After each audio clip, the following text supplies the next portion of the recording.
I'm going to show you why you should use AI with English language learners.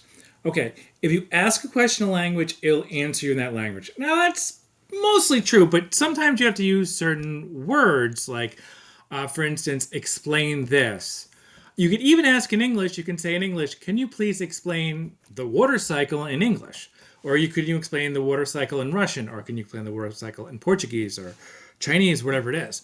You can say it in English and tell it to do it in the other language, but if you ask a question, say in Russian, it's supposed to answer you in Russian. But sometimes you have to use the right descriptor words, because if you use the word picture instead of image, it could mean something different to one of the AIs. They don't always perceive the words the way we perceive them. So if it's not working, have the student change the wording. But if they ask a question in their native language, they'll get an answer in their native language. Now, what AI is really great with is common knowledge. So what is common knowledge? For instance, when I worked with first graders 25 years ago, we taught them the names of the planets. Now, those first graders are now in their early 30s, and some of them probably, I'm sure, would know the names of the planets, but they wouldn't remember learning it in first grade. There's a ton of common knowledge that we learned, everyday things that we're expected to know that we learn in school, but we don't even remember learning in school because some of it we learned when we were very young.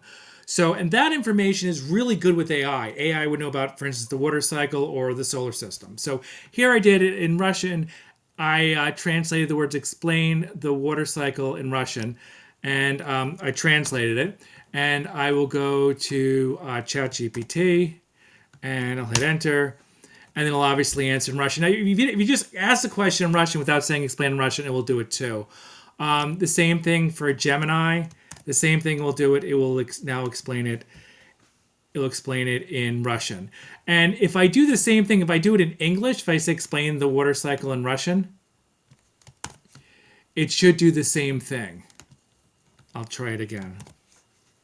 And it should just give me the same answer. Yeah. So that works as well. And I'll try it in Reina. Reina is the chat bot for Magic School.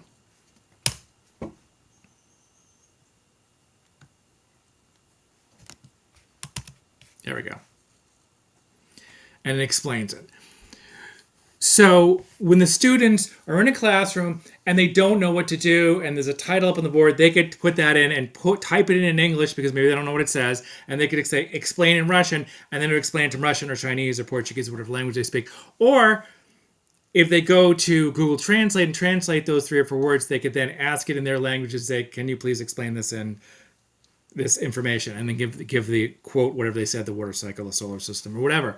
And this way, now they're in a classroom, they don't speak the language, and it's written on the board or their sheet in front of them, and immediately they can get it translated, and they can have the most basic information to now move forward and participate in the class in a way that they couldn't 5 minutes earlier. Now, the other thing about Gemini, most people don't realize, see right here that we call this the waffle. You click here, there's Gemini. A lot of people, you have it on your desktop and it's for free and it's there all the time, and you should be using it. ChatGPT is blocked by a lot of schools. Magic School is created more for educators, so it's a little bit safer. They understand. There's people have concerns about AI. They keep the search history on the students. You create a classroom for the students. You could turn off and on the tools for the students. You have way more control.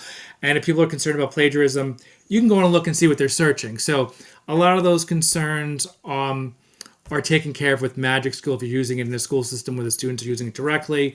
But even if you're just making lessons for somebody, Gemini or ChatGPT are good tools. And again, Gemini is embedded right into Google Workspace. So what could be better? So I recommend using AI English language learners. This is John O'Sullivan, and thank you.